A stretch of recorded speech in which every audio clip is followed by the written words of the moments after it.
It ain't nothing like having time to take a moment for some deep, thorough introspection, reflecting introspectively, inwardly.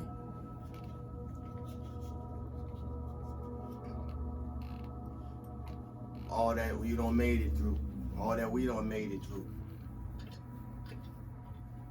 I found myself doing a lot of that in the different portions of time that I had time to embrace that moment. And I've been doing it frequently throughout the day.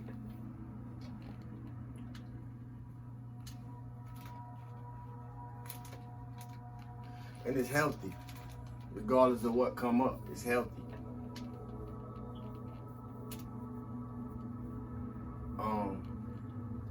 It's whole. It's wholeness. It's wholesome.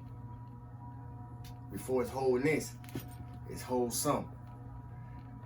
Meaning, if you eat something, say you eat a tomato.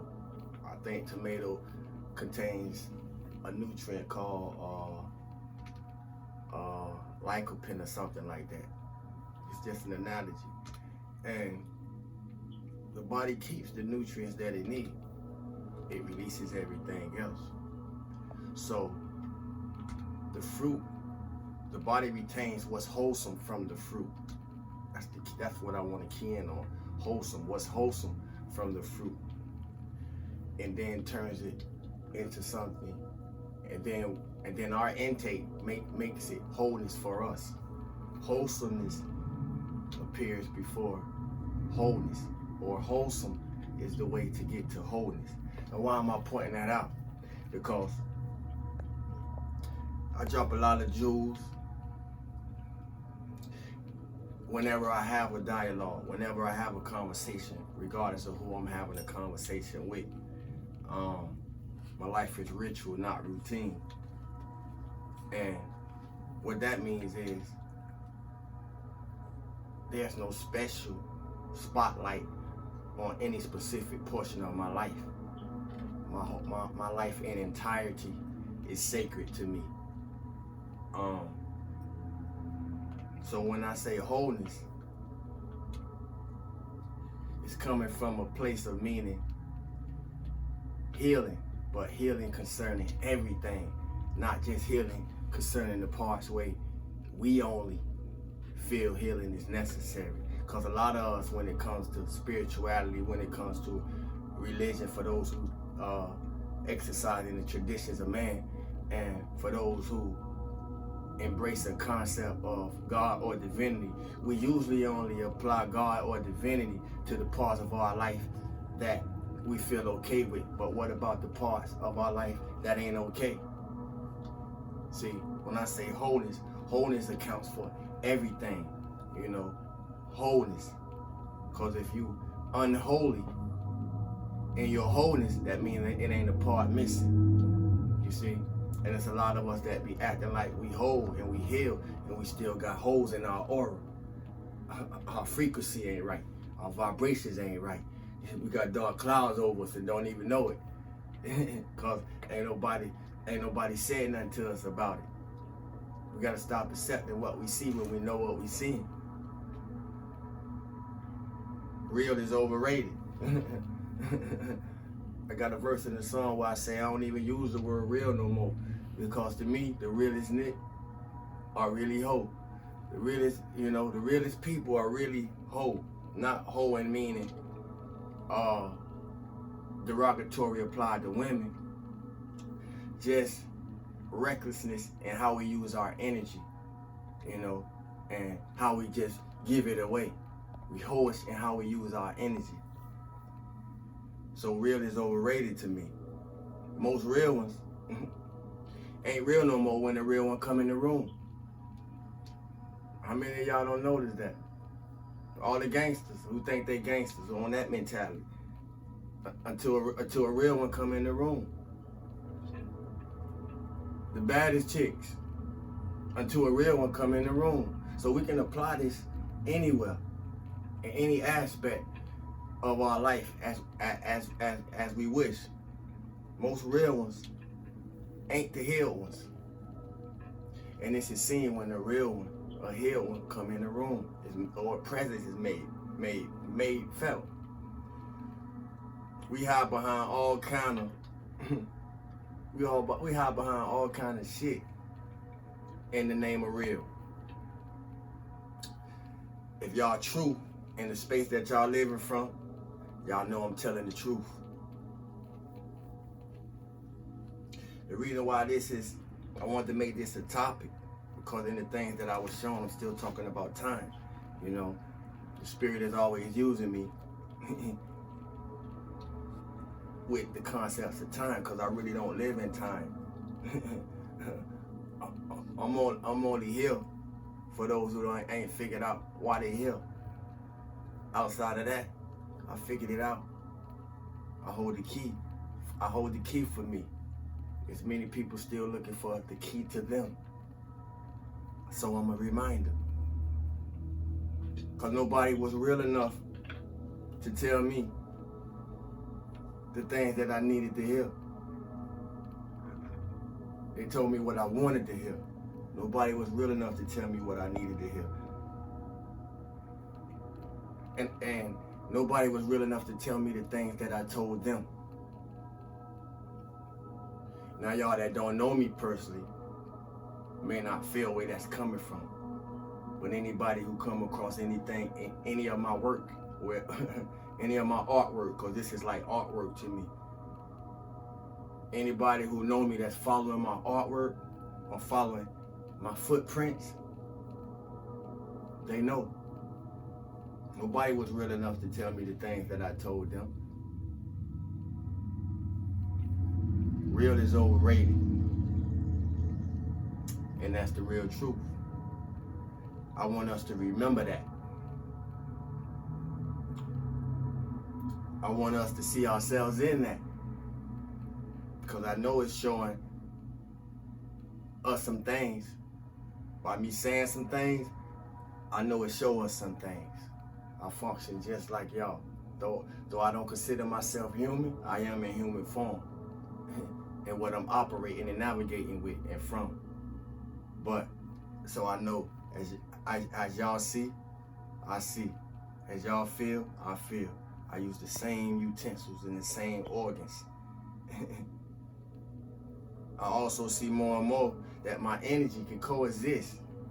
See, because a lot of times they'll try to make those of us who are gifted, so to speak, they'll make us the outcasts. We usually the black sheep. We usually the ones that ain't gonna amount to shit because people don't understand us, you know. And sometimes we end up believing that bullshit, you know. And to the depth that bullshit don't penetrate us, depending on may determine how rough our life become until we get up out of that space, you know, and resist and reject anything that we know that don't speak to our true, authentic essence. Through these things, I see more and more that my energy always could coexist with everything. But everything couldn't coexist with my energy. And I ain't understand this the way that I do now. Some of you who probably realizing how your energy works, who knows how to read your own energy, are probably coming into these realizations, coming into these glimpses, going through the initiations to have these glimpses and realizations about yourself and how you work. And you realizing that you don't work like Pam. You don't work like Mike. But we all use the same things, and however we work with what we working with. Who tapping in? Do you know how to read your own energy? Can you feel your own energy? I asked this the other day. I'm bringing it back. if you're not living for God, if you're not living for the divine, whatever that is to you, however you practice or exercise, then the devil want reimbursement. Well, what do I mean by that? What I mean by that is simply this. We gotta know the source. We gotta know what we accumulating from. We gotta know what we accumulating, and what we accumulating, where it's coming from. We gotta know the source. We gotta know our sources. A lot of us been resourcing the wrong sources, and now we're being shown that by the evidences of certain experiences that we're having in this right now, because we don't understand the experiences that we having in our right now. We don't know how we ended up having the experiences we having in our right now. We feel like the experiences that we having in our right now not supposed to be happening to us. And we have no type of idea how we ended up there in the first place. When all we have to do is, if not look in the mirror of yourself, at least go look in the mirror in the bathroom, and it's gonna show you who been responsible for it all. Since we all created of our own reality, then what type of reality are we creating?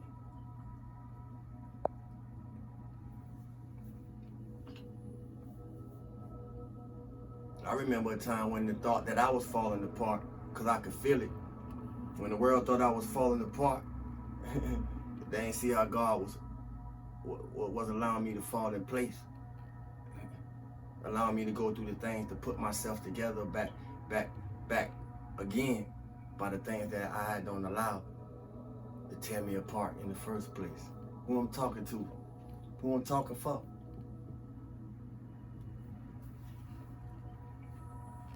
See, in this spiritual war, in this spiritual play, in our physical embodiment of this living reality, the God and the devil that operate in our mind, the good and the bad that operate through our mind.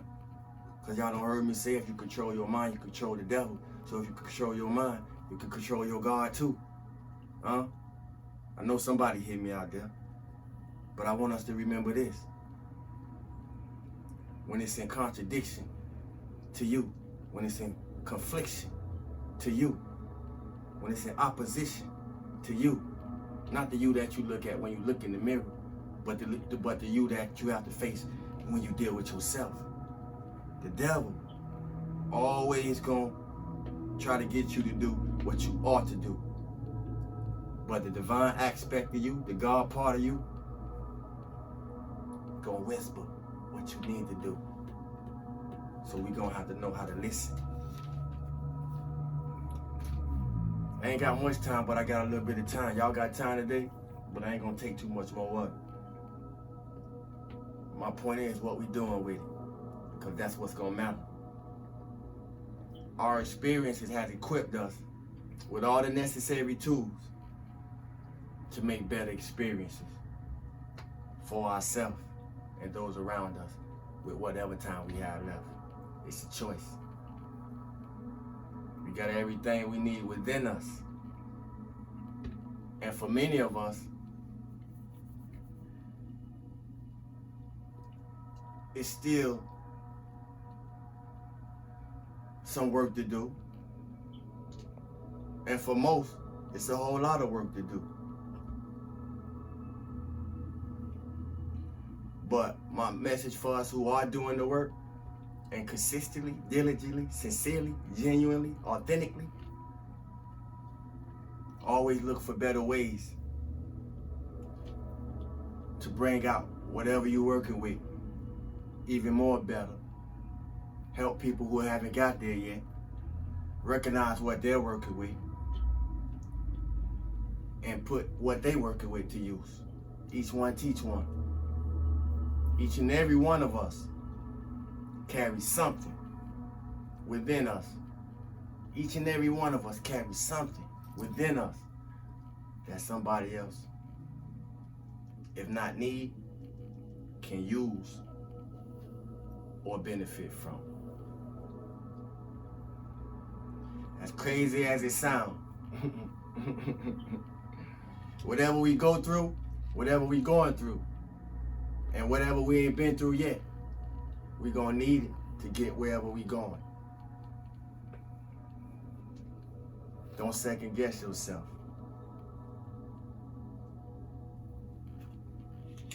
When you trust what you feel, when you see what others don't, and when you hear what others can't, don't second guess yourself. If you haven't hit that like button yet, hit that like button. It don't cost you nothing. Thanks for the likes, thanks for the shares, thanks for the comments, thanks for the new subscribers, thanks for the trolls, thanks for the vampires. I'm thankful for it all. Exercise gratitude, you know, it elevates your altitude and within your attitude, keeps your vibration high. It's always something to be grateful for. All you gotta do is look around, and I bet you it's something you can find to be grateful for. And remember, recklessness leads to regret. Find a way to feel good for no reason at all. Stillness and abundance, love and light, health and wholeness. Truly yours, Salud to God. Love y'all, family.